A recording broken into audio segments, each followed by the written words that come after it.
4 years ago, the band 21 Pilots released a hit song focusing on the pressures of adulthood and a yearning to return back to the relatively easy years of childhood. Titled Stressed Out, the song went to number 1 on the mainstream music charts. But judging from what we're hearing from researchers, parents, youth workers, educators, and kids themselves, stress and anxiety is increasingly common among our children and teens. What is anxiety? How is it manifesting itself in the lives of our kids? What are its causes? And how does the gospel speak to this new epidemic of anxiety among our kids? We'll be discussing strategies for navigating the epidemic of youth anxiety on this episode of Youth Culture Matters.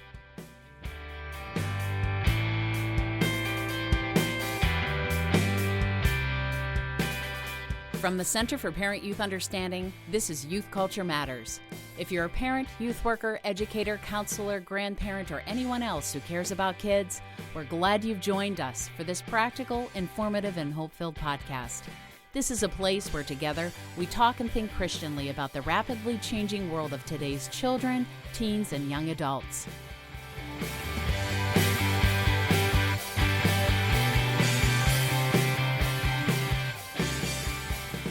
Right out of the gate, we want to say thank you to everybody who's been listening to Youth Culture Matters. We've been tracking with the response to the podcast over the years. What number is this, Chris, we're recording right now? This is episode number 75. 75. That's unbelievable. 75. We're almost coming up on, Jason, we're almost coming up on 3 years of doing this together. The bond between us is just... It's growing. It's I couldn't come up with a word. You said well, it's growing. Beautiful. Yeah, kind of like growing. a fungus. It's growing like our audience. Yeah, like our audience, and the audience is growing steadily. And, as I travel, I'm running into, this last fall, running into more and more people who come up to me, go, hey, thanks for the podcast. And they'll mention a particular episode and how that episode has helped pull back the curtain on youth culture, help them understand a trend and begin to respond to the trend, deal with students, deal with parents, whatever. So we're getting great feedback. And I'm glad we're able to do this. So thankful for the gift of technology and the ability to come into a studio that's well equipped and to do this in amazingly cost-effective ways. So, Chris, you've done a good job too, just putting this together. I have no idea what you do over there and what you're looking at on those screens. Let's keep it that way. Okay, all right. I'm trusting that it's technological stuff you're looking at. Oh, it's so difficult you couldn't come close to understanding. Yeah, well, that's probably true. You don't know how true that is, actually. For those of our audience who has watched us on Facebook Live, they basically know I just sit here and hit the record button. Right, and look at your lava lamp. Where is that thing, by the way? Is it over there? Here, yeah, it's over there. No, all right. But we're grateful for everybody who's been listening, Yes. and just excited about that. And I want to remind people, if you are listening, 2 things. Everything we talk about on the podcast, every book that's mentioned, every website, every resource, Chris will set up on cpyu.org on the podcast homepage. Go to cpyu.org, click on the podcast, Youth Culture Matters. On those pages there, you'll be able to find links to everything we talk about. So we want to encourage you to do that. Now, we know that many of you subscribe. Wherever you choose to get your podcasts, you subscribe to Youth Culture Matters. We want to encourage those of you who don't to do that. But you will have to come back to cpyu.org to find those links and things. So we're pretty excited about that and grateful for everybody who's plugged in. Yeah, and we also want to mention, for those of you who do not know, we have another podcast, a very short 60-second podcast. It was actually a radio show that we started, how many years ago I now, would say 15. It was close 15 to 17 years. We could go out and look at our timeline and see. I can't remember. Yeah, it's more like 14. 14? I think so. I'm getting up and I'm going to go out right now. I've been here and for I'm gonna 15 years, and we started it right after I joined staff. So yeah, something like that. But we've had a daily radio show, 60 seconds long, 1 minute long radio show that airs across the country on Christian radio stations. But just recently, at the end of last year, we put it on a podcast platform. So for those of you who subscribe to such things, you can use whatever you use to subscribe to Youth Culture Matters. You can also subscribe to Youth Culture Today with Walt Mueller. If you search for Youth Culture Today on any of your podcast platforms, you'll be able to find that. That should come up in the search, and it'll just be delivered to your inbox Monday through Friday, just a 1-minute quick little glimpse into stuff going on in youth culture. So it's a nice, short, concise way to be up to date on stuff that's going on. And Yeah, let me go just ahead. add to this, because I think one of the things that is really important with both of these is just to be able to go listen and then give a rating, rank it, so that way it shoots up on the lists for those that are looking for podcasts that might not be familiar quite yet with Youth Culture Matters or the CPYU radio podcast. Both could fly up the charts if you just take a moment and sit down and do a quick rating on the podcast itself, because it helps get noticed. Yeah, good. And if I may say this, part of what we're trying to do with the 1 Minute Youth Culture today, as we update people on what's happening in youth cultures, we want youth workers to use that. It's free. Use that. Push that out. Make parents aware of this. Pass it on to parents. Get them listening. Get them subscribing, because it's one way for them to listen to the culture. And we do work very hard in that to not only offer information and analysis, but to offer suggestions on how to answer cultural trends with the unchanging truths of the gospel. And that's what we try to do here. So, yeah, thanks for that recommendation, Jason. I have no idea how to do all that, but I'll get there. I don't use iTunes. You can ask Chris. Does that make me? Do you use iTunes, Chris? Not a chance. Oh man, here we go. Now we're going to get going on this. But we know that's the platform most used, right? Yes, most of our audience is listening through iTunes, so I just alienated a good 60% of our audience. Yeah. So if you're using iTunes, go ahead and rate that. We appreciate you. Wait, well, you ahead. wouldn't know. Never mind. I want to say, I don't utilize. How iTunes, can you right? assume that I don't know when you don't even tell me what it is that I don't know? Well, give me a chance to answer here. No. I'm just thinking like iTunes. Like I don't really interface much with iTunes anymore. I just use the Apple Podcast. That's it. That's what I my should Apple be talking device. about. Yeah. Yeah. So I mean, but sure, some people are going to be iTunes. Some people are going to be Google Play. Some people, Apple it's just going to be Podcasts, Apple yeah. Podcasts. There's a variety of ways, but we're just really glad that whatever How the many way platforms is that are you out get there? it, we're helping. Like if you do a Google search for Youth Culture Matters, it's just like you get some throwbacks to links to our site. Sure. But then there's all these. I mean, how many podcast platforms are out there? Well, our RSS feed for the podcast and the radio show goes out to 6 or 7 that we've established ourselves, but then other platforms as well can pick up the RSS feed and publish it that way. Some of which we might not even be aware of. Yeah, So. I see these things pop up. Yeah, so, well, all right. Cool. Hey, let me ask you guys a question. Let me shift gears here.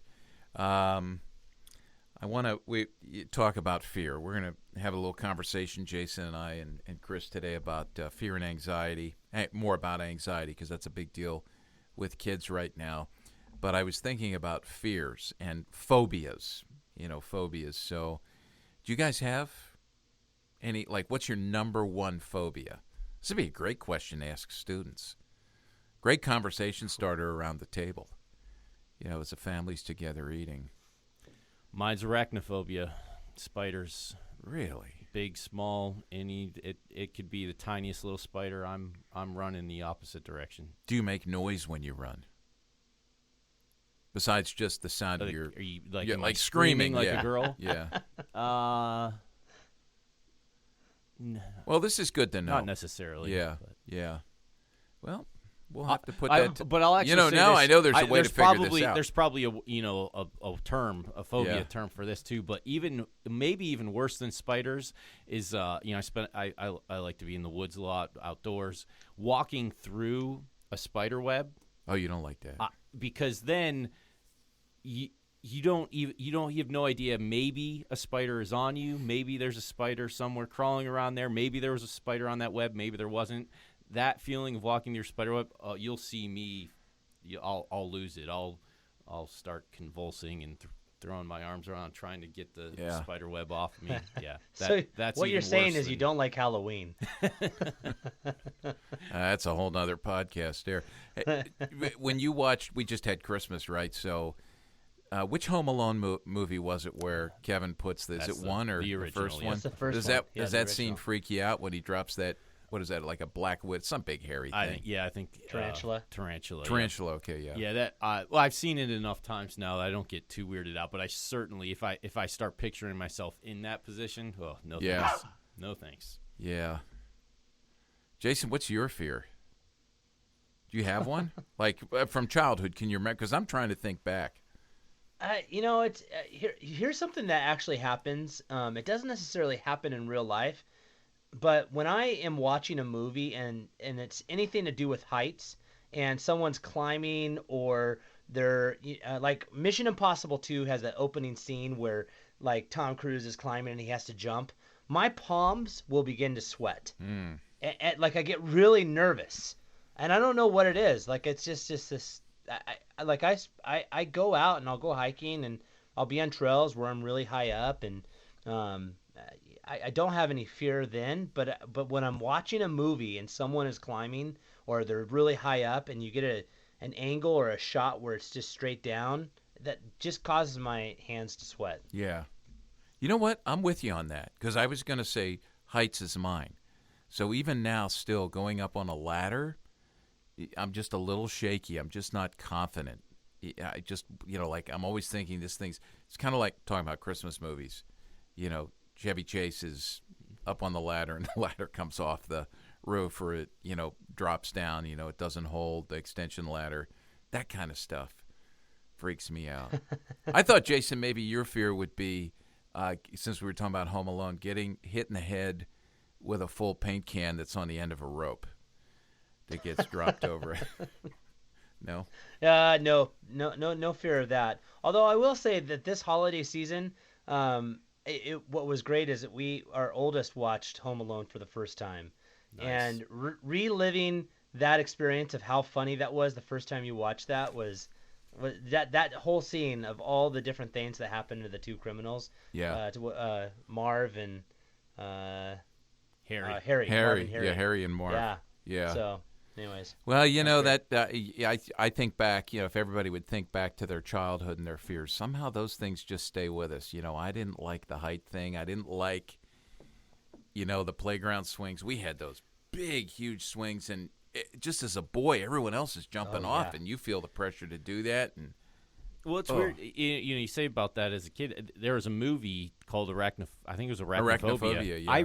I read the book as a child and watched the movie. I can't imagine doing that now. I don't know if that sparked my fear or if I just decided to read it in spite of my fear. I have no idea. But I actually read the book as a kid and watched the movie. Yeah. Well, if you're going to talk about fears with kids, go ahead and go online. And there are websites that have lists, these massive lists of phobias that have been named and documented. Here's 3 for you to see if you know what these are. Electorophobia. What would you guess that is? Electoro. Not electric, but electoro. A. As if that's going to help me saying it's an A instead of an helping. E. Yeah. So what that is, Jason, you got a guess? I was going to say a fear of electricity. No, it's fear of chickens. All right, how about this one? Teratophobia. Terato phobia. This one you'll never get. Fear of giving birth to monsters. Oh, my. Like, could you imagine having that fear and finding out you're going to have a child? 9 months of absolute panic. And just, like how would you ever develop that? Where does that come from? Watching too many Just alien insane. movies. Yeah. All right, here's the last one. This is one that actually applies to us, Chris. Actually, as we look just at for Jason. that second one real quick, I think that their fear would also have to be that it's going to, instead of you being born in the human way, it would be much like the alien way where they're just going to exit your Burst chest. out of the Yeah. Yeah. How about this one? Jasonophobia. I just made that one up. All right. Maybe there is one that's named. I don't know. But here it is. Here's the one I want to give you. Pogonophobia. Pogonophobia. Now, I know what you're thinking. Like, immediately you're going, fear of jumping on a pogo stick, right? Sure. Maybe you're not thinking that. I don't know. Here's what it is. Fear of beards. Fear of beards. I'm feeling it right now as I look at Jason a little bit. Fear of beards. Yeah. So those are some of the phobias. That would be It's really kind of a weird fun if thing you have pagonophobia and you actually have a beard. Yeah, like what if you had Talk about facing your fears. but what if you had pogonophobia and teratophobia and you gave birth to a bearded monster? Would just be that had chicken legs. And you had electorophobia. I mean, it's just you could just go on and on with these, but it's amazing. So go ahead and ask kids about these. Ask about their fears. I mean, fears are real, and that's certainly something we've looked at here because fear and anxiety, and the fact that in the scriptures, the most oft repeated commandment, the most common commandment, is what? Do not be afraid. Do not fear. Do not fear. So, yeah, interesting. Well, and I think that this leads exactly to what we want to be able to discuss on today's episode, which is fear and anxiety, teens and anxiety, which, Walt, I know something that you've done some work on. You recently did a seminar on, and I think this just leads well into this conversation. Let me ask this.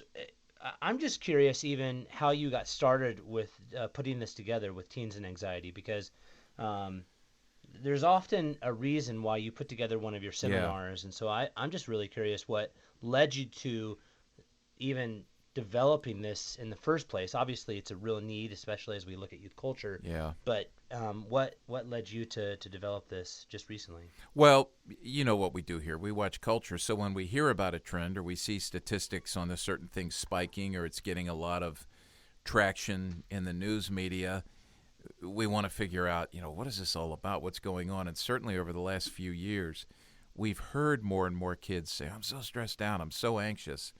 And then Time Magazine ran that cover a little over 2 years ago in November of 2016, where it had the girl on the cover and it, talked about the epidemic of teen anxiety and the epidemic of teen stress. And certainly the counselors that we talk to, the counselors that we interact with, have said that they're seeing this. We've had educators on here before, guidance counselors, school administrators. They're saying it's off the charts. And as I started to listen to this, I was even hearing about kids who are some of the best and the brightest in our middle schools and high schools who, it would seem to me, they would be the ones, I think back to my own experience, they would be the ones that would be most excited about going to school because it's a place where they experience success, and a place where they achieve. Whereas guys like me are the ones who should wake up in the morning and go, oh, man, I can't, But kids, they're not going, these best and the brightest are not getting up and going to school. The anxiety and stress they're feeling is so debilitating that their parents can't get them to school, and schools increasingly are making accommodations so that they can learn at home or in alternative ways just because it's so debilitating to them. And so, when we approach this here, when I started to look at this, it is not as a counselor, and I want to make that clear right out of the gate. It's as a culture watcher. And, I do have a history in the past of, before I get into what I'm doing now, before I get into youth ministry full-time, working in the mental health field, not as a trained professional, but as what they call a mental health technician. This was years ago in a private psychiatric hospital. And what we saw as evidence of, it wasn't so much stress and anxiety as it was, and we talked about this beforehand, mental illness, some drug-induced psychosis, things like that. Kids would have evidence of what we see now, with kids who say they're stressful. So things like cutting and such, and it's not across the board. We would see that in kids, but it wasn't as widespread as it is now. In fact, it's interesting that when I think back to my own life, that's the first place I experienced stress and anxiety, was when I was working in that place, because what I was seeing, what I was engaging with, the brokenness was so deep and so wide and so intense that without even knowing it, over the course of time, I developed some nervous stomach issues, like gastritis and other things like that. If anybody's ever had that where you're just doubled over in pain, and it was caused by stress and anxiety. And I'll just be honest, when I stopped working there, it dissipated. I was fine. So that, was like one of the most stressful things I ever experienced. But there's a big difference. We talked out of the gate about this. Maybe we should talk about that now before we went on to record today, the difference between the kind of anxiety we're going to talk about and that which is diagnosable, in something like the DSM, which is what counselors use, where we would, diagnose, disorders, mental illness, that sort of thing. Do you guys want to say anything about that, or? Well, I think just making sure that you put that caveat here at the beginning, I think is going to be really important, because we're going to have some listeners that are going to want to have that separated a little bit, and so I think that's always helpful. But I think what will be incredibly helpful for those that are engaging in this, you made some assumptions to even start the seminar that I think are even helpful here for this episode, and that's specifically around the two basic types of anxiety that you were talking about throughout the course of the seminar, but that we see today. Could you maybe just highlight those two? Yeah, well, one would come under the category of normal fears and worries of life.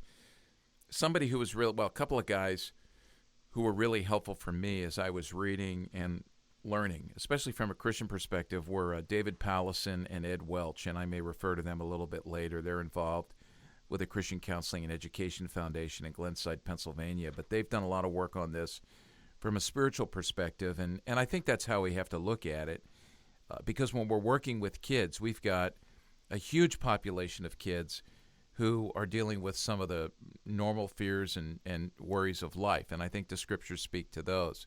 But then we move into this more debilitating and nagging type of anxiety, and I think that can be subdivided as well.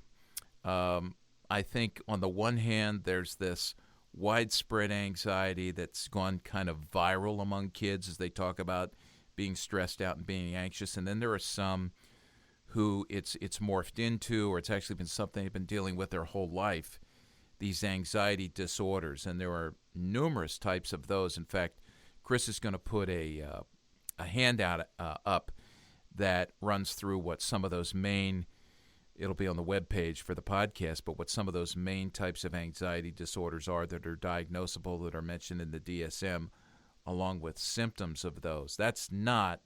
Those are not what I focused on. I wanted to look at this more widespread, generalized anxiety that kids are feeling, how it's playing out, and where it comes from. That's really good. Maybe before we take a quick break, because I think that there's some really good stuff that we can dive into around the realities and then even some reasons and responses. Before we do, though, maybe before we take a break, what would you say as followers of Jesus we need to endeavor to address? Or what are some ways that we can do this that you set up for this conversation when you did the seminar in the past? Yeah. Well, the way we operate here, this is a way I've learned to operate as a Christian, as a follower of Christ, on anything that you see in the culture. So you see the issue. Here we're talking about anxiety. It could be something else. It could be substance abuse. It could be, learning how to deal with music and media. We've talked here about marketing. There are numerous things we could talk about. In this case, anxiety. I think what we have to do is look at, what is the problem, but then say, how is the cultural narrative addressing this? What does the cultural narrative say it is, and how do we remedy it? And what does as followers of Christ, what does the biblical narrative say about this, what it is, and how we remedy it? And there will, from time to time, be some overlap between the two. And when that happens, we certainly should celebrate as followers of Christ where the cultural narrative might get it right. But at the same time, I think we need to challenge and push back on, maybe even offer a corrective, we could say, to where the cultural narrative is getting it wrong, both in terms of, causes and solutions. So, for example, we were talking ahead of time, I think way too many people are quick to medicate. I mean, that's just part of our culture right now. If you've got a problem, try to fix it with a pill. And that certainly needs to be done in many, many cases.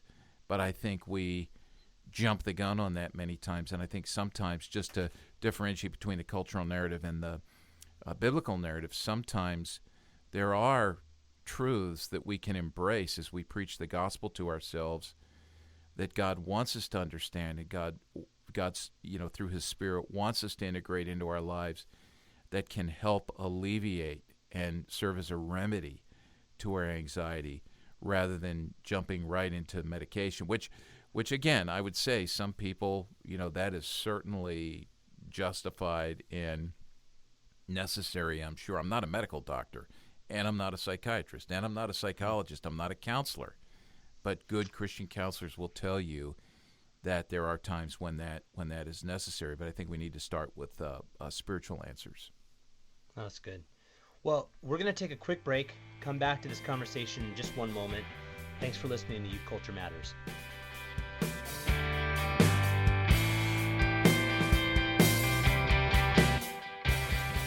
I want to tell you about one of our best-kept resource secrets here at CPYU. For the last 14 years, we've produced a 1-minute daily radio spot called Youth Culture Today that's carried on over 800 radio stations in North America and which can be listened to through our online home at cpyu.org. Recently, we've relaunched, rebooted, and rebranded Youth Culture Today so that it will reach more parents and youth workers with timely and practical tips on how to help kids navigate the challenges and opportunities of living in today's world. We encourage you to visit our homepage at cpyu.org to experience a 1-minute daily dose of youth culture that will better prepare you to reach the kids you know and love. Or search for Youth Culture Today on your favorite podcast platform. Youth Culture Today is one more free resource we've created to help and support you as youth workers and parents.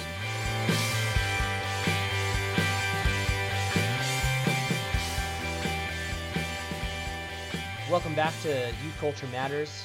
We're having a conversation around anxiety with Walt, and I just want to pick back up where we left off, because I have seen this just through the lens of my wife, who works on a college campus, and I know that one of the number one issue, or it's number one, number two, but I think it's like the number one health center concern on college campuses, and that being anxiety.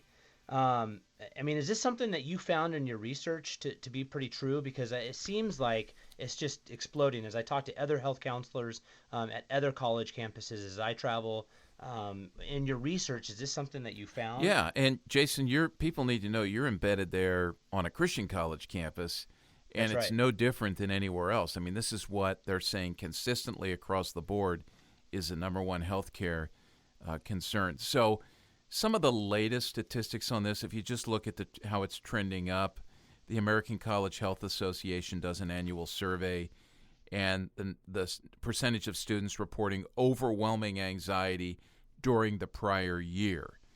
In 2011, that was 50%. 5 years later, in 2016, it was 62%. I don't know what the number is right now. The Higher Education Research Institute does a survey of incoming college freshmen every year, and the number of freshmen who said, quote, "I felt overwhelmed by all I had to do during the previous year," and we know that youth workers know this, parents know this, that rush to figure out, starting at earlier ages now, what I'm going to do with the rest of my life, particularly if they're going to go to college, the college decision, that can be very overwhelming. Well, the percentage that said I felt overwhelmed by all I had to do during the previous year in 1985 was 18%. Probably when I was in school, it was a negative number, when I was a high school senior in 1974. I don't know. 2010, that number had jumped to 29%. And then in 2016, again, just over 6 years, a 6-year span, it had jumped from 29% to 41%. And I'm going to mention this, when I was doing this, I was not only looking at the research, I was not only talking to students, but I was talking to youth workers as well. And one youth worker friend of mine said to me, he said, "I have sent more students to the Horsham Clinic, which, by the way, is the place where I worked, the mental health facility, the private psychiatric hospital that I worked in. He said, I've sent more students to Horsham Clinic, 7 out of his youth group, this past year than in my prior 23 years of youth ministry. He goes on to say it's crazy, and this depression, suicide, anxiety is becoming an epidemic for youth workers in all contexts. Wow. So it is. It's on definitely on the rise. There's something that I just want to differentiate, because I when I think about anxiety and then also I think about fear, specifically with some of the conversation we've had. Is there a good way to separate the two of those, fear and anxiety? Did you find a way to kind of maybe Yeah, and this is not original to me. I never could have come up with this, but this was so helpful from Ed Welch, who I mentioned earlier, from the Christian Counseling and Education Foundation. He says that fear, and youth workers need to hear this, parents need to hear this, fear is something that is identifiable. It's a definite something that scares you. A fear is something that focuses on specifics. So we talked about, Chris, spiders. Ladders, heights, movie scenes, like you said, Jason, where things are high, people flying, whatever it is, so that's a fear. Anxiety, Welch says, is a more general feeling of dread. It's a sense that a bad thing is about to happen. He describes it as, you're scanning the environment, knowing that there's something out there that's bad and it's going to get you if you don't identify it and get it first. Now, he, as a Christian, offers this perspective, which I think is great. And this is where, our conversation prior to going on here and recording, where we're talking about mental illness, diagnosable anxiety disorders, that sort of thing. He is saying that I think this is true, we need to address this with young people, because with more and more saying, I'm stressed out, I have anxiety. He says there's a theological component to anxiety that we need to understand, and he says it's a sense that God is not going to get this right, that God's provision is not going to be enough for me. So the Greek word for anxiety can actually be translated to be in pieces. You feel like you're coming apart. And I think if we understand that theological reality, that's where those of us in youth ministry who are working with kids and those of us who are parents who are raising and nurturing kids, we have to now work backwards and say, okay, if this is an issue, where are we not preaching the gospel sufficiently to young people to help them understand that God has never gotten it wrong and God will be faithful and get it right? And we do read about people all through the scriptures who feel this way. We have to instill in them a sense of God's sovereignty, God's faithfulness, God's power. And if we're not doing that, we can fully expect this, to become even more of an epidemic, even among our Christian kids. Does that make sense? Yeah, I think it does. That helps quite a bit. I think the caveat, just even going back to the very beginning, is just the separation of where we're talking about this versus the mental illness side of things, which we already kind of laid out. And I think that is incredibly helpful as we're continuing the conversation, because one of the things that I really would love to dive into, because, you stated something there with from 85, there were, I think, 16%, 18%. 18%. And then in 2010, it was 29%. So we saw an increase of about 11% over, what was that, 25 years? And then in 6 years, you saw another 12% increase. So it just truncated. Like the amount of anxiety has increased so quickly. And it leads me to ask the question, why? What are some reasons that you found in your research that are causing this? Yeah. Well, one thing I learned is that, and this, if you work with kids and you counsel kids at all, is that no two stories are alike. They're never identical. Now, there can be common threads in stories, but I think what we're seeing culturally is really a perfect storm here. And this is where we need to sit with kids and listen to kids and let them tell their story, because there are multiple storm fronts of causation. And the question we need to ask is, what are the reasons that exist in this particular young student's life, this young man, this young woman? And I came up with, as I was looking at this, there were multiple categories of reasons, and I'm going to rifle through them very quickly here. I'm just going to basically list them. Stop me if you want to ask about them, but I'm going to read what these are. So, first main category would be spiritual reasons, and this would include things like, hey, the reality that we are broken. Remember what Augustine said, our hearts are restless until they find their rest in thee. And theologians have talked about this, that this is actually an anxiety that can be good in the sense that it drives us to the one that we were made for. When we feel incomplete, when we know that something's wrong, when we realize that our life is in fact in pieces because we have not sought wholeness in Christ. I think, too, for the Christian, once a student comes to faith, we now engage, as we read in 1 Peter, with an enemy. And the enemy, 1 Peter tells us, 1 Peter 5:8, prowls around like a roaring lion looking for someone to devour. So we're engaged in battle with the evil one. And this causes anxiety. I mean, we all in this room, we know this just at the simple level of working for a ministry that's pushing on the kingdom of darkness. There will be pushback. Idolatry, we all struggle with that, making created things ultimate things, that leaves us empty.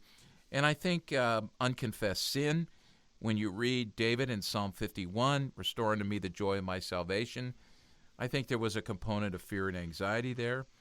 The cares of the world, things take our mind off the Lord, crowding out our spiritual thoughts, money, health, future, all that. And then one last one would be, and I've alluded to this already, a spiritual reason would be a lack of a spiritual foundation. I think about that old song we used to sing about the wise man and the foolish man. When the storms of life come, if we haven't had a strong foundation built into our lives, and especially when we're younger, that has to happen thanks to our parents and our youth workers and our teachers working together. Everything's going to come apart. So there's spiritual reasons. Developmental reasons, kids are young. They don't have a lot of life experience. They don't know how to handle difficulty. They've got to navigate complex life changes. Their brains aren't fully formed. I think that adds to it. There's a whole category of cultural reasons. Think about the world we live in, 24/7 news cycle, mean world worries. Kids are overprogrammed and overscheduled. There's too much happening. They're not allowed to be kids. By the way, this is off the charts in Asian cultures, which are honor-shame cultures, where there are high expectations for kids. And I have talked to some youth workers who are working in white, middle, and upper middle class youth ministry settings, where they're saying they're starting to see the same symptoms of stress and anxiety that youth workers in Asian cultures, they're seeing this in their white upper middle class kids because of all the stuff that they're having to deal with. Kids are overpressured. All this stuff just contributes. All kinds of cultural reasons that happen that lead to this. Real quick, when it comes to social media, how pervasive was that in some of the research that you were looking at? Because when you're talking about some of the worries and then even some of the examples you just gave, social media plays a pretty large role. So I'm just curious, when it came to this cultural reason, how influential was it? Because even looking at the data, I think of 2010 to 2016 and the increase in anxiety in just that short period of time, well, I also think in that short period of time, social media has taken on a whole other life of its own. And it's reshaped the life experience for teenagers. I am so glad. I hear people say this who are my age all the time. I am so glad I grew up without social media. I'm so glad I grew up without a smartphone. I mean, I'm appreciative of it when I see this with kids. So we came up with a whole nother category that we would put social media under of technological reasons that went along with, cyberbullying, the inability to wait because we want everything to happen fast. But in answer to your question, a great resource that I would point people to that I can't even begin to summarize here and do it justice is Gene Twangy's book, iGen, which we have students read all the time now. When I say students, college students, seminary students are reading this because what she does is she goes into how social media has fueled this epidemic of anxiety and really misshapen a whole generation of kids in this book, iGen. And just the name there, equates a whole generation with social media and what it's done to them. Wow. Any other reasons that you would point out that would be important for our listeners to be aware of? Because these are already some really good ones. Any others? Well, just a couple of main categories. Relational reasons, poor parenting, family breakdown. That causes chaos in a young person's life. So we need to be aware of that. And certainly working preventively, our churches need to push back and work to build strong families and equip parents to nurture their kids in the faith. Circumstantial reasons, just adversity and difficulties. When there's a death in the family or you experience trauma, maybe you've grown up in a home where there's been abuse. And if you're working with kids who are dealing with this, counseling is definitely needed. And then here's one last one I'm going to give you, and then we could probably take a break. But this was interesting because several years ago, this was back in the early 90s, I had a friend who was older than me. I was talking about the music that was coming out of the northwest part of the country, the grunge music up where you live, upper left. And I was saying that it's filled with angst. And the person looked at me and said, it just seems like it's the right thing now for kids to do, be filled with angst and express their angst. Even if they're not feeling it, express it, because that's the way to fit in. And I think there's a component of this as well, that as stress becomes and anxiety become more widespread, kids who want to fit in talk about being stressed and talk about being anxious even when they're not. It's kind of a social contagion, if we could say it that way. And I think there are a lot of kids who are buying into this. Self-injury is like this. We've talked in the past about rapid onset gender dysphoria, the research that's being done on that, anorexia, all these things. I think there's that component as well. So, you don't want to be left out, so you got to be anxious. Wow. That's powerful. It's something definitely for us to be able to consider, and I really appreciate many of these because they're something for us to really think about, especially as we look across, our own youth group, and then maybe even as parents in our own home. Well, we're going to take a quick break, and we will come back. And one of the last things I would really love for us to do, which I'm really looking forward to hearing, or just maybe some responses that we can have. Before we do that, we're going to take a quick break, and we'll be right back.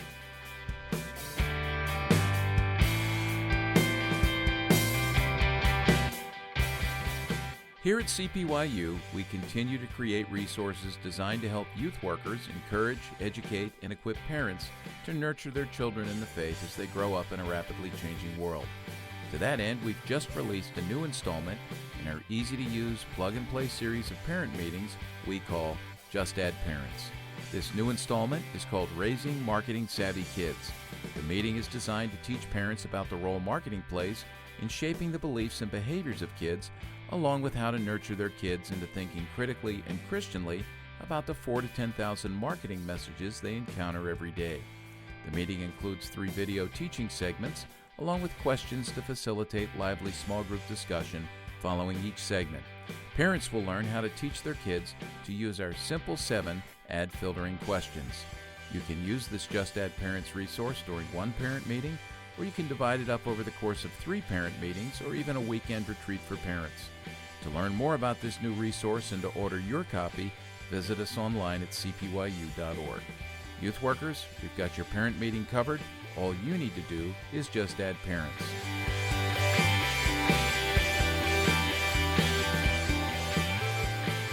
Welcome back to Youth Culture Matters. We're going to just continue our conversation around anxiety and finish up with just looking at some responses. And I know we don't have a lot of time to be really exhaustive here, but Walt, I would really love to hear maybe some responses that you think would be really good with the short time that we have left. Yeah. Well, I think responses would fall, and we say this all the time here at CPYU, into three categories. We talk about the prophetic, how does the Scripture speak to this? We talk about the preventive, what are some steps we can take to keep kids from going down the road of, in this case, becoming anxious and stressed out, or whatever cultural reality we're talking about, how do we prevent that? And then lastly would be the redemptive, what do we do when we have a young person who is engaged in this? And certainly this is where I'll just, because I'm not going to go into that, but I will mention a good counselor, good Christian counselor who sees the Scriptures as part of the solution or as the solution and not the problem. A good Christian counselor who's been trained in dealing with teenagers and anxiety would be really helpful. But let me focus on that first category, and that is the prophetic, because this is what's been most helpful to me. And granted, I'm in my early 60s here, and I feel like I'm finally learning to do what our friend Scotty Smith advises followers of Jesus to do all the time, and that's preach the gospel to yourself. That you are not just waiting to sit in a pew or in a chair and have someone from up front teach you about the Scriptures, but immerse yourself in the Scriptures and preach the Scriptures to yourself. I think this is what it means to meditate on Scripture. And I think that doing this is really helpful. It's been helpful for me with nervousness or stress or anxiety. And I think even for those who would have anxiety disorders, this is important. It's a component to look at gospel truth, and what it speaks to us is important. So here are some suggestions, and again, not exhaustive, but some prophetic strategies, prophetic realities that we can institute in our own lives and then in the lives of the kids that we know and love, whether you're a parent or a youth worker. So the first one is, dig deep into the well of the gospel and fill your own life with it. And the reason I would say that is you can only draw out of yourself what is in there. And so for those of us who are leading kids, we need to fill ourselves with the gospel so that we in turn can pour out into the lives of the kids. Then what do we pour out into their lives? David Pallison and Ed Welch have been really helpful with this one, and I love the way they state this. Teach kids who it is that they're looking for.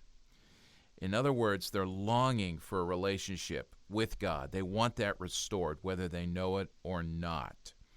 And all anxiety, whether it's the anxiety that's at the extreme of anxiety disorders or anxiety that's just more this generalized, stress that's out there among kids, it's all rooted in the brokenness of our world and points to the fact that we're looking for God.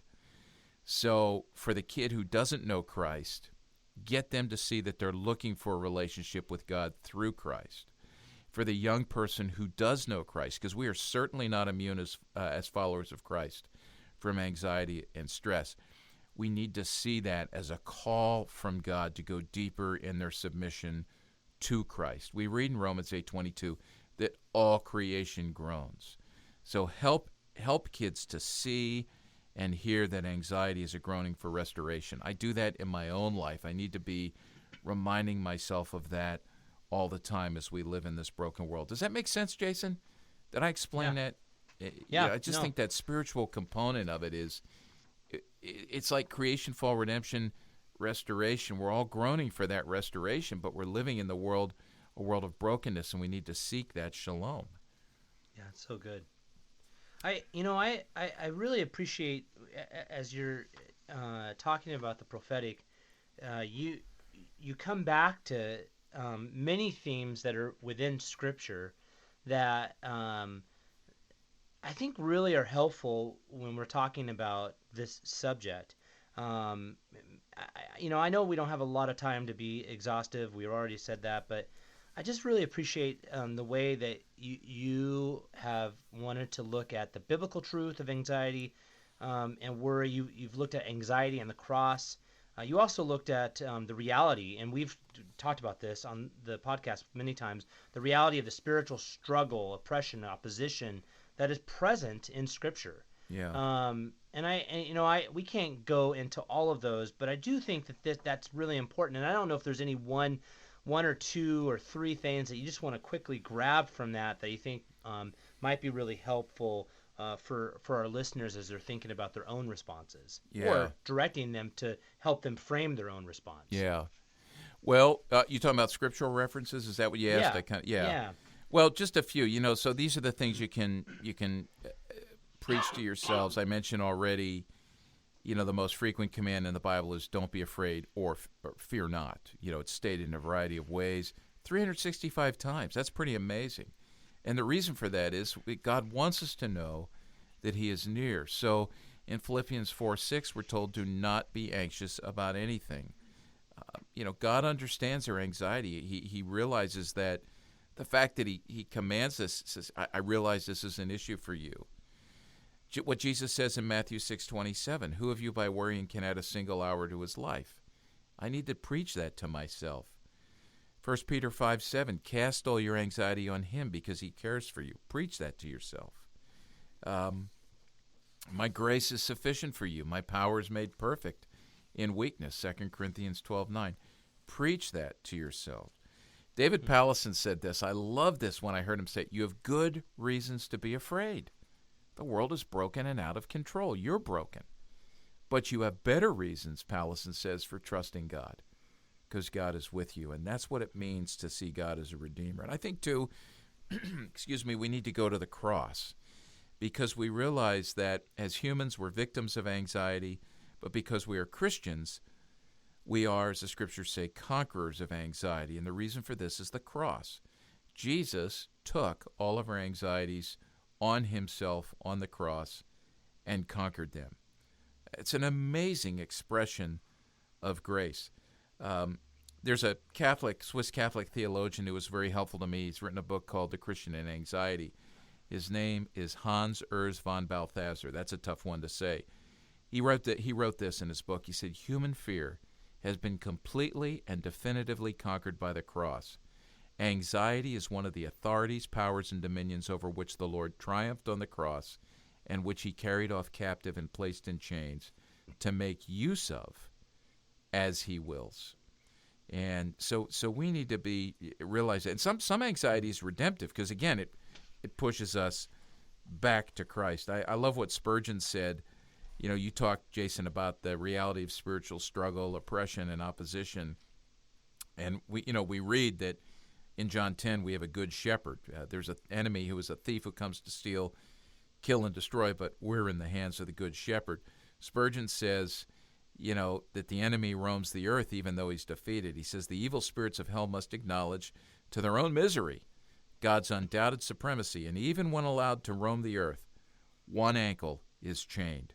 And that's so helpful. Yeah. And the last thing I would say is this, we need to help our kids see a theology of faithful protection that Jesus does say in Matthew 28:20, I'm with you always, and that includes right now in the midst of my anxiety. So, again, these are just ways to preach the gospel to yourself. And one more thing I'd add, and we've talked about this here before, we've had podcasts on this, is just suffering, that suffering is redemptive, that God actually allows our anxieties for our good and his glory.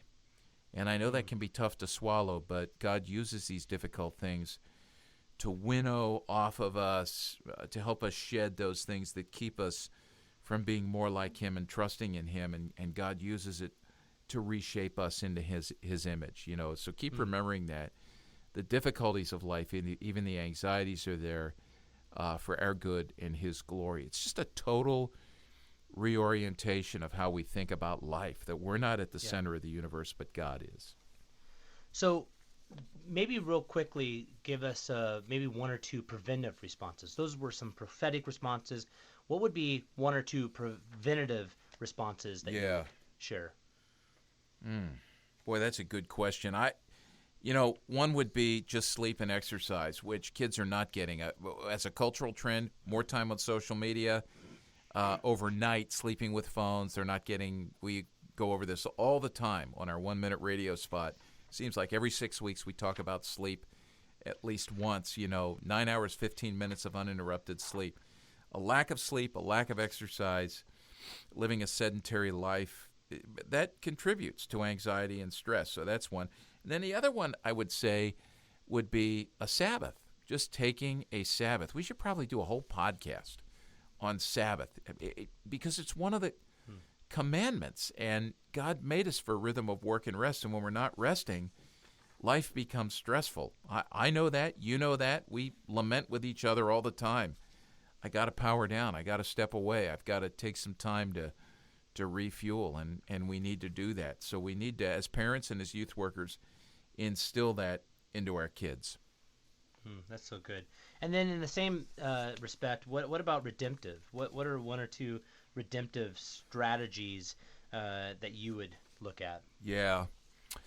Well, again, when someone is struggling with anxiety, I think what we need to do is show patience and grace. This may not be our experience. To just say, hey, suck it up, move on, is not really helpful. But I think we need to connect them with someone who can help them deal with their anxiety, especially as it moves into some of these disorders that are being diagnosed in the DSM. And you can actually find that handout we're going to post on the website, cpyu.org, with the podcast that talks about what some of these different diagnosable disorders are. But get them into a counselor, and then certainly while they're engaged with a counselor who can help them, be praying for them. Really work to be praying for them. That's really good.